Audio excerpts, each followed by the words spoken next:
اللہ کے محبوب پیغمبر فرماتے ہیں لوگوں کان کھول کے سنو، فمن احبہم، جو صدیق سے محبت کرے گا وہ محمد رسول اللہ سے محبت فرمائے گا، جو عمر فاروق سے محبت کرے گا وہ میں محمد سے محبت کرے گا، جو عثمان و علی سے محبت کرے گا وہ میں محمد سے محبت کرے گا، جو طلحہ و زبیر سے محبت کرے گا وہ میں محمد سے محبت کرے گا۔ فمن احبہم فبحبی احبہم ومن ابغضہم فببغضی ابغضہم، جو معاویہ کا بغض دل میں رکھے گا وہ محمد کا بغض رکھے گا، جس کے دل میں حضرت معاویہ کا بغض ہوگا اللہ کے محبوب پیغمبر فرماتے ہیں اس کے دل میں محمد رسول اللہ کا بغض ہوگا۔ سمجھ آ رہی ہے بات کی نہیں آ رہی؟ فمن احبہم فبحبی احبہم ومن ابغضہم فببغضی ابغضہم، کہو کہ ہم رسول اللہ سے پیار کرتے ہیں صحابہ سے نہیں تو جھوٹے ہیں وہ، جھوٹے ہیں وہ، بکواس کرتے ہیں۔ ایمان کی علامت یہ ہے کہ جو میرے محبوب پیغمبر سے محبت کرے گا وہ صحابہ سے بھی محبت کرے گا، اور کیوں نہ کی جائے۔ اللہ جو فرماتا ہے امتحن اللہ قلوبہم للتقوی، اللہ نے انہیں جانچ لیا، اللہ نے انہیں پرکھ لیا، اللہ نے انہیں آزما لیا۔ اللہ پاک کے دربار میں وہ کامیابی کا سہرا سجا چکے ہیں۔ اب کون ہوگا وہ جو ہوگا تو دو ٹکے گا اور بات صحابہ کی جماعت پہ کرے گا؟ اللہ پھر ایسے شخص کو پسند نہیں فرماتے، اس لیے اللہ تعالیٰ کے محبوب پیغمبر نے فرمایا فمن احبہم فبحبی احبہم ومن ابغضہم فببغضی ابغضہم، کہا کہ جس کے دل میں میری محبت ہوگی اس کے دل میں ضرور صحابہ کی محبت ہوگی، جس کے دل میں صحابہ کی محبت ہوگی اس کے دل میں میری محبت ضرور ہوگی، جس کے دل میں صحابہ کا بغض ہوگا وہ بغض میرا ہوگا، اور جس کے دل میں میرا بغض ہوگا صحابہ سے بھی وہ بغض اور دشمنی ضرور رکھتا ہوگا۔ اب یہاں کھڑے ہیں کہہ دیتے ہیں کہ صحابہ کی جماعت میں تو یہ نعوذ باللہ خامی تھی، یہ خامی تھی، یہ چور دروازہ ہے رسول اللہ تک پہنچنے کا۔ بات سمجھ رہے ہو؟ یہ چور دروازہ ہے رسول اللہ تک پہنچنے کا، کہ رسول اللہ صلی اللہ علیہ وسلم کی جماعت میں خامیاں تھیں تو پھر کل کو بکواس کرنے کی ہمت ہوگی کہ اصل خامی پھر کہاں تھی؟ نعوذ باللہ من ذالک۔ اس لیے اللہ تعالیٰ نے اس جماعت کو منزہ، اعلیٰ، عرفہ، اتقیٰ بنایا اور اس کے مقام کو اس جگہ تک پہنچایا کہ جس کا مقابلہ اس زمین پہ نہیں کیا جا سکتا۔ اس کا مقابلہ اس زمین پہ رسول اللہ صلی اللہ علیہ وسلم نے فرمایا زمین پر دو میرے ساتھی ہیں اور آسمانوں پر بھی میرے دو ساتھی ہیں۔ کہا جبرائیل اور میکائیل آسمانوں پہ میرے ساتھی ہیں۔ اللہ اللہ اللہ، جبرائیل اور میکائیل آسمانوں پہ میرے ساتھی ہیں، زمین پہ ابو بکر و عمر میرے ساتھی ہیں۔ رسول اللہ ایک دن حضرت عائشہ کے حجرہ سے نکلے، ایک ہاتھ میں ابو بکر کا ہاتھ تھا، حضرت ابو بکر کہہ دیجئے رضی اللہ عنہ، ایک ہاتھ ابو بکر کا ہاتھ، دوسرے میں حضرت عمر کا ہاتھ۔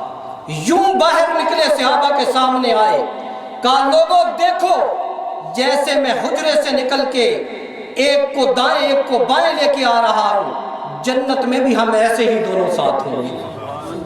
اللہ اکبر کبیرہ، جنت میں بھی ہم دونوں ایسے ساتھ ہیں۔ جمادی الثانی حضرت ابوبکر صدیق کی ولادت باسعادت کا مہینہ ہے، یہ مہینہ جمادی الثانی کا مہینہ ہے، حضرت ابوبکر کی ولادت باسعادت کا۔ اچھا، رسول اللہ پہ نبوت آنے سے پہلے ہی حضرت ابو بکر اور رسول اللہ کی یاری دوستی تھی، تعلق تھا۔ جب نبوت 40 سال کی عمر میں رسول اللہ کو ملی تو حضرت ابو بکر کی عمر اس وقت 38 سال تھی۔ کئی سفر پہ تھے، واپس آئے تو کافر جتنے مشرک غیظ و غضب رکھنے والے تھے انہوں نے حضرت ابو بکر صدیق کو رستے میں جا کے پکڑا، کہنے لگے حضرت ابو بکر کا نام عبداللہ تھا، باپ کا نام عثمان تھا، کہنے لگے ابو بکر جانتے ہو کہ جو تمہارا یار ہے نا وہ کہہ رہا ہے کہ اللہ نے مجھے نبی بنا کے بھیجا ہے، جو تمہارا دوست ہے وہ کہہ رہا ہے کہ اللہ نے مجھے نبی بنا کے بھیجا ہے، میں نبی ہوں، اور یہ تمہارے خدا جن کی تم لات و عزا و منع جن کی تم پرستش کرتے ہو یہ جھوٹے ہیں، اور تم جن کے سامنے ناک رگڑتے ہو یہ بھی اور تم بھی گمراہ ہو، ان کی کوئی حیثیت نہیں۔ حضرت ابو بکر نے سنا، خاموش رہے، رسول اللہ کے پاس گئے، جا کے کہا میرے دوست میں کچھ سن رہا ہوں۔ رسول اللہ نے فرمایا اے میرے رفیق، اے میرے دوست، مجھے اللہ نے نبی بنا دیا ہے، میں خاتم النبیین ہوں، میں اللہ کا آخری نبی ہوں، اور اللہ وحدہ لا شریک ہے۔ رسول اللہ فرماتے ہیں کہ ابو بکر نے کوئی دوسرا سوال نہیں کیا، کہا یا رسول اللہ مجھے کلمہ پڑھا دیجئے، مجھے کلمہ پڑھا دیجئے۔ تو اس زمین پر رسول اللہ کے ساتھ جس نے سب سے پہلے کلمہ پڑھا ہے وہ کون ہے؟ زور سے کہہ دیجئے، حضرت ابو بکر صدیق۔ اللہ اللہ، حضرت ابو بکر۔ اور جب حضرت ابو بکر نے اسلام قبول کیا تو 40,000 درہم حضرت ابو بکر کے خزانے میں تھے، اور جب مکہ چھوڑ کے جا رہے تھے تو 35,000 درہم میرے محبوب پیغمبر کے جوتوں پہ لٹا چکے تھے، 35,000 درہم۔ اور جب ہجرت کی رات حضرت ابو بکر سفر کر رہے تھے رسول اللہ کے ساتھ، سفر میں نکلے، رسول اللہ ساتھ ہیں، تو بستر پہ اپنے حضرت علی کو چھوڑ کے گئے۔ اب ذرا توجہ دیجئے، رسول اللہ نے جو رسول اللہ کی امانتیں تھیں وہ حضرت علی کے حوالے کر دی، کہا میرا بستر اے علی آپ کے حوالے رضی اللہ عنہ۔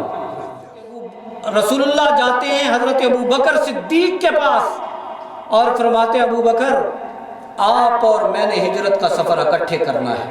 حضرت ابو بکر کو پہلے اطلاع تھی، تیار کھڑے تھے، تو میں کہوں گا رسول اللہ کی امانتیں حضرت علی کے حوالے، اللہ کی امانت حضرت ابو بکر کے حوالے۔ اللہ، رسول اللہ کی امانتیں حضرت علی کے حوالے اور اللہ کی امانت محبوب پیغمبر حضرت ابو بکر کے حوالے۔ تو دونوں کے امین ہونے میں کوئی شک کر سکتا ہے بھلا؟ جسے رسول امانت دار بنائے، جسے اللہ امانت دار بنائے۔ حضرت ابو بکر اور رسول اللہ سفر کر رہے ہیں غار ثور کی طرف، رسول اللہ تھک گئے، حضرت ابو بکر نے کندھے پہ اٹھا لیا۔ کسے اٹھایا ہے؟ حضرت ابو بکر صدیق نے اٹھا لیا کندھوں پہ۔ اب سواری بھی عجیب ہے، سوار بھی عجیب ہے۔ اس زمین پہ نہ اس جیسی سواری پیدا ہوئی ہے نہ اس جیسا سوار پیدا ہوا ہے۔ حضرت ابو بکر جاتے ہیں غار ثور، دروازے پہ جا کے کھڑے ہوئے کہنے لگے یا رسول اللہ پہلے میں اندر جاؤں گا، کوئی خطرہ ہوا تو پہلے ابو بکر۔ روایات میں آتا ہے کہ رسول اللہ کے ساتھ حضرت ابو بکر چلا کرتے تھے، کبھی آگے ہوتے، کبھی پیچھے ہوتے، کبھی دائیں ہوتے، کبھی بائیں ہوتے۔ رسول اللہ نے پوچھا ہے ابو بکر کیوں دائیں بائیں آگے پیچھے ہو رہے ہو؟ کہا یا رسول اللہ دل میں آتی ہے کہ کہیں سے اگر کسی دشمن نے وار کیا تو میں رسول خدا آپ کی ڈال بن جاؤں، میرا جسم آپ پہ قربان ہو جائے۔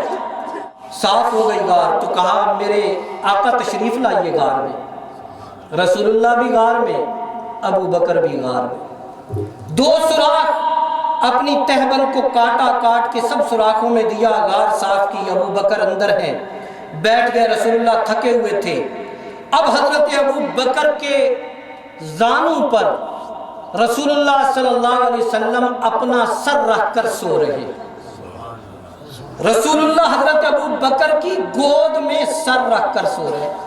یہ قرآن کی رحل ہے نا، تو جب قاری قرآن کھولتا ہے تو یوں قرآن پڑھا ہوتا ہے، قاری قرآن پہ نظریں جماتا ہے، گود ابو بکر کی رحل تھی، اور اللہ کے محبوب پیغمبر کا گود میں چہرہ جگمگا رہا تھا۔